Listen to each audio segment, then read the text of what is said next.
کہ شمع تنہا کی طرح صبح کے تارے جیسے، شمع تنہا کی طرح صبح کے تارے جیسے، شہر میں ایک ہی دو ہوں گے تمہارے جیسے۔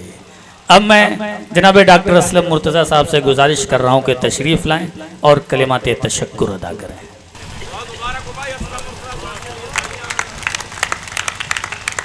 میں آپ لوگوں کے درمیان زیادہ دیر حائل نہیں ہونا چاہتا ہوں، وقت بہت ہو چکا ہے، اس کے لیے آپ تمام لوگوں سے معذرت چاہتے ہیں۔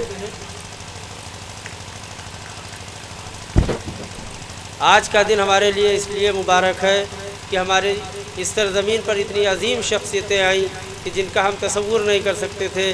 ہمارے درمیان پروفیسر عباس رضا نیئر صاحب، پروفیسر عمر کمال الدین صاحب، پروفیسر سید شفیق احمد اشرفی صاحب، ان لوگوں سے ملنے کے لیے لوگ گھنٹوں لائن لگاتے رہتے ہیں جب کوئی کام ہوتا ہے، لیکن یہ خوش قسمتی ہماری ہے کہ ہماری ایک ادنا سی دعوت پر یہ لوگ یہاں حاضر ہوئے، اور ان کے لیے ذرہ ذرہ جو ہے وہ ہماری سرزمین کا ذرہ ذرہ قرض دار ہے، اور ہمارے جسم کا ایک ایک رواں قرض دار ہے کہ یہ لوگ یہاں حاضر ہوئے۔ انہی لمحوں کے ساتھ میں تمام لوگوں کا شکریہ ادا کرتے ہوئے کہ آپ لوگوں کا بہت وقت ضائع ہوا۔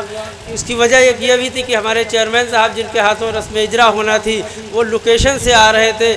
جدیدیت بھی کوئی چیز ایسی ہوتی کبھی کبھی ایسا بھٹکا دیتی ہے لوگوں کو کہ اسی میں وہ چکر کاٹتے رہتے ہیں۔ وہ نرونا والی موڑ سے دیکھا لوکیشن بالکل قریب ہے، اور وہی نرونا، بطورہ، سید پور، مہری اور نبی نگر کے بیچ کے سڑکوں میں اور انہی کے کھرنجوں میں گھومتے رہے قریب 1 گھنٹہ، اور وہ بتا بھی نہیں پا رہے تھے کہ کہاں ہیں، بڑی مشکل سے آئے۔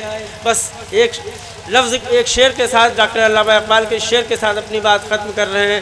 ہزاروں سال نرگس اپنی بے نوری پہ روتی ہے، بڑی مشکل سے ہوتا ہے چمن میں دیدہ ور پیدا۔ میں کے ساتھ ایک بار پھر تمام حضرات کا شکریہ ادا کرتا ہوں۔